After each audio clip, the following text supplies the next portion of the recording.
So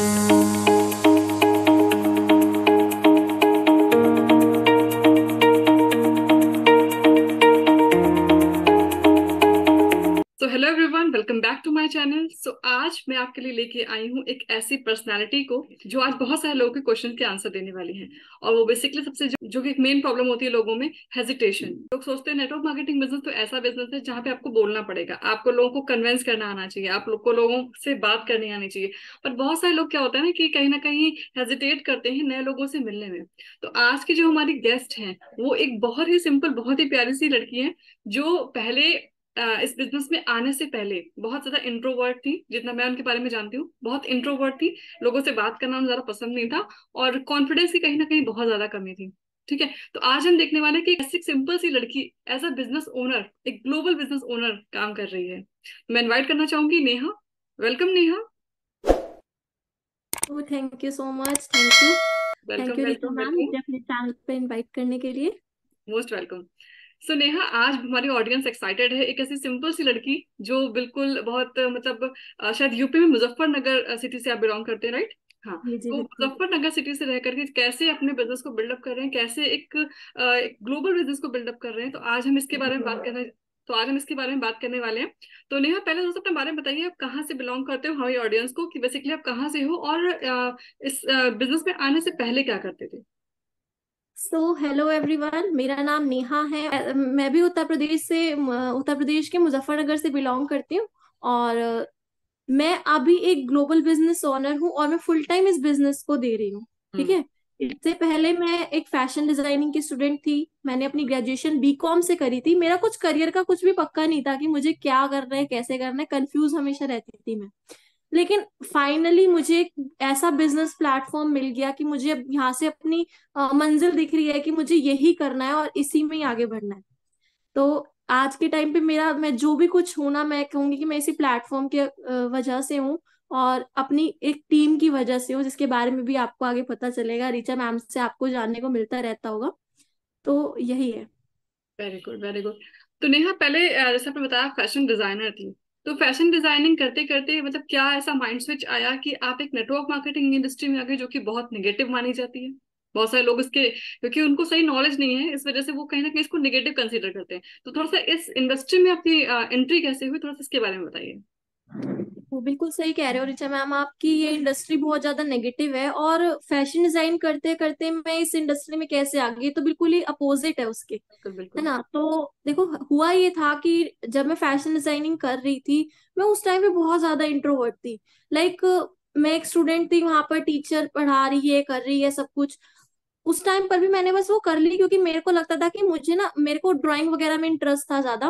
but मुझे सही knowledge नहीं थी कि वहां पर करवाया क्या जाएगा। मैं उस टाइम पे कर रही थी वो। हम्म बट जब वो कोर्स कंप्लीट हो गया, मैंने फिर भी सोचा कि चलो, मुझे कुछ नया सीखने को मिल रहा है। शुरू से मुझे इंटरेस्ट था कि मुझे कुछ नया सीखने को मिल रहा है, मैं सीख लेती हूँ। हम्म। कुछ ना कुछ मुझे आएगा ही। तो मैं वहां से वो सीख लिया मैंने। और मुझे जहाँ पे उसके बाद आया कि मुझे अब क्या करना होगा, उसके बाद मुझे अपना बुटीक ओपन करना होगा या फिर मुझे करना क्या है इसके बाद। हम्म तो जब मुझे दिखा कि हाँ, अब यहाँ से हम फैशन डिजाइनिंग करके या तो कहीं जॉब कर लो, कहीं बाहर देश में जाकर। तो अब क्योंकि यहाँ पर इस छोटी सिटी है, यहाँ पर कुछ इतना है नहीं इसका स्कोप। ठीक है। अब हमारी फैमिली बहुत कंजर्वेटिव है। हम्म एज अ गर्ल मुझे परमिशन नहीं थी कि मैं कहीं बाहर जाकर इस कोर्स को भी करती या फिर कहीं बाहर जाकर जॉब करती। तो इस टाइम पे बस एक ही चीज थी कि आप या तो अपना बुटीक खोल लो या फिर अपना छोटा मोटा टेलर बन जाओ। ठीक है ना। तो उस टाइम पे क्या था कि बुटीक खोलना इसका मतलब है कि कस्टमर को हैंडल करना, यानी कि उससे बात करना।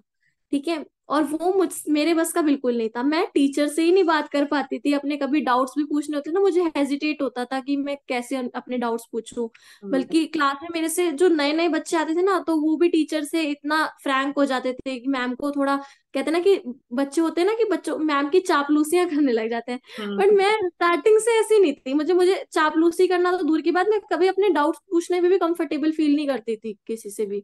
हम्म तो मैं स्टार्टिंग से ऐसी थी, मुझे कुछ भी लगता था। तो इसी वजह से मैं अपना बुटीक नहीं ओपन कर पाई कि यार वहां पे एक तो पैसा बहुत ज्यादा लगेगा। पैसा करने के लिए अभी इतनी ज्यादा फैमिली सपोर्ट नहीं थी कि इतना पैसा भी लगा लो, क्योंकि बुटीक में जी। इन्वेस्टमेंट तगड़ी लगती है। तो हम्म। मैं अब उस चीज के लिए कंफर्टेबल नहीं थी उस टाइम पे, और ना ही मैं कस्टमर को हैंडल करने के लिए भी तैयार थी उस टाइम पे। हम्म। तो मैंने सोचा यार कुछ ना कुछ तो करना है, पैसे भी इकट्ठे करने हैं और कस्टमर हैंडल करना भी सीखना है। हम्म। उस टाइम पर तो मैंने एक जॉब ज्वाइन करी जो कि प्ले स्कूल की में टीचिंग की जॉब थी। ओके। तो मैंने सोचा कि चलो ठीक है, बच्चों के साथ मेरा इंटरेस्ट है कि बच्चों के साथ खेलना कूदना, और प्ले स्कूल है तो ज्यादा कुछ पढ़ाना भी नहीं होगा, तो बच्चों को हैंडल करने का और साथ में जॉब का एक्सपीरियंस भी मिलेगा, कैसी होती है जॉब, वहां से अर्निंग भी हो जाएगी थोड़ी। हम्म। और साथ ही साथ मैंने एज ए ट्रेनर मैंने वर्क किया एज एक बुटीक में। वहां हम्म। पर मुझे कुछ सैलरी नहीं मिलती थी, वो अपना ही काम कराते थे, बल्कि मेरे से ही फीस लेते थे। हम्म। बट मुझे वहां पर इतना एक्सपीरियंस मिला कि हाँ कस्टमर को कैसे हैंडल करना है, कैसे किसी से बात करनी है, थोड़ा बहुत मुझे एक्सपीरियंस वहां से मिलता जा रहा था। हम्म। लेकिन क्या हुआ कि उस टाइम पे ना कोविड कोविड का टाइम आ गया, जब सब कुछ बंद हो चुका था, मेरी जॉब भी छूट गई थी और मेरा बाहर निकलना भी बंद हो गया था। तो उस टाइम पे ये अपॉर्चुनिटी मेरे सामने आई थी, मैंने हालांकि एक बारी में इस अपॉर्चुनिटी को हाँ नहीं करी, बहुत टाइम तक इसके बारे में देखा, सर्च किया, लोगों ने बहुत रोका, जैसे मैंने अपने फ्रेंड्स और फैमिलीज में बताया, तो सबने मना कर दिया कि नहीं, एक ट्रैप है, ऑनलाइन बिजनेस के नाम पे बहुत सारे फ्रॉड होते हैं, हमारे साथ ऐसे हुआ था, सबने अपने अपने एक्सपीरियंस बताए। लेकिन कहीं ना कहीं होता है ना कि एक ऑनलाइन बिजनेस जैसे हम सुना, उसके नाम हमारे दिमाग में छप जाता है कि यार कुछ तो है इस इंडस्ट्री में, कुछ तो बात है। तो यही मेरे साथ भी हुआ, मैंने भी इसके बारे में और ज्यादा सर्च करना स्टार्ट किया। फिर ऐसे यूट्यूब पे मुझे अपने मेंटोर की वीडियो मिली, ठीक है, तो मैंने उनसे कंसल्ट किया, उनसे इस बिजनेस के बारे में जाना। तो जब मुझे इस बिजनेस की ताकत पता चली, इस प्लेटफॉर्म के बारे में पता चला, तो मैंने अपने थोड़े थोड़े पैसे करके इन्वेस्ट करके मैंने स्टार्ट करा इस बिजनेस को, कि मुझे जानना है कि यार एक्चुअली ये बिजनेस है क्या और यहाँ पे मुझे मिल क्या सकता है। और वहीं से मेरी एक्चुअल जर्नी स्टार्ट हुई, कि मैं वहां से ही उस टीम में इतना कुछ सीखी कि वहां पे उन्होंने मुझे बताया कि इस तरीके से आप अपनी पर्सनालिटी को ग्रो कर सकते हो, आप ट्रेनर एज अ ट्रेनर वहां पर आ सकते हो, आप ग्लोबल बिजनेस ओनर बन सकते हो। उस अपॉर्चुनिटी को बताया मुझे, तो मुझे वो बहुत अच्छा लगा, तो मैंने उस चीज को हाँ बोली। सबसे पहले क्या होता है कि यस बोलना पड़ता है आपको, किसी भी चीज को अपने माइंड में यस बोलना पड़ता है दूसरे को बोलने से पहले, कि हाँ मैं इस चीज के लिए तैयार हूँ। तो मुझे अपने अंदर से फीलिंग आई कि हाँ मैं इस चीज के लिए तैयार हूँ, हम्म। मेरा यहाँ पे ज्यादा से ज्यादा क्या नुकसान होगा। मैंने सोचा कि अगर ठीक है मैं प्रोडक्ट्स यहाँ पे कुछ खरीद लेती हूँ, कुछ इन्वेस्टमेंट कर देती हूँ, तो उसके बदले भी मुझे कुछ ना कुछ आएगा, हम्म। नुकसान मेरा वहां पे कुछ नहीं था। तो इसलिए मैंने वहां से स्टार्ट करा अपनी, उसमें जो प्रोडक्ट्स थे कुछ फॉर एवर लिविंग प्रोडक्ट्स, आप जानते भी होंगे कि इस कंपनी में मैं वर्क कर रही हूँ, तो इसके कुछ प्रोडक्ट्स होते हैं। मेरे पहले हेल्थ इश्यूज बहुत रहते थे, मेरे डाइजेशन से रिलेटेड प्रॉब्लम मेरे को बहुत ज्यादा रहती थी। हम्म। तो मैंने इस कंपनी का एलोवेरा यूज किया।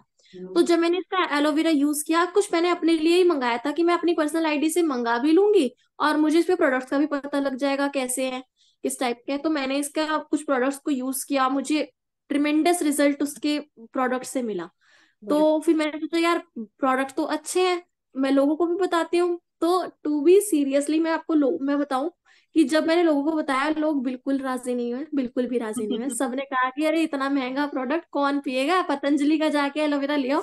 सॉरी मैं कंपनी का नाम ले रही हूँ ऐसे, बट ऐसे सीरियसली मेरे साथ हुआ। तो हाँ। सबने मुझे मना कर दिया, लेकिन मैं थोड़ा सा डिमोटिवेट हुई, लेकिन मुझे ये था कि यार टीम बहुत अच्छी है, टीम में मुझे सीखने को बहुत कुछ मिल रहा है।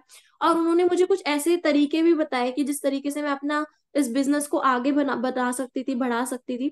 हम्म। तो उस तरीके से मैंने वर्क किया इस पे, अपनी ट्रेनिंग्स वहां पर दी, अपनी पर्सनालिटी को डेवलप किया, और उस तरीके से मैंने अपना इस बिजनेस में एंटर हुई, 2CC भी कर ली। हम्म। और इस तरीके से मैं इस बिजनेस में आई। और फिर इसके बाद मैंने सुपरवाइजर लेवल भी अचीव किया। और मतलब काफी कुछ मैं इस बिजनेस में सीखी हूँ। तो मैं पूरा का पूरा श्रेय इस चीज का मैं सिर्फ इसी इसी टीम को देना चाहती हूँ, क्योंकि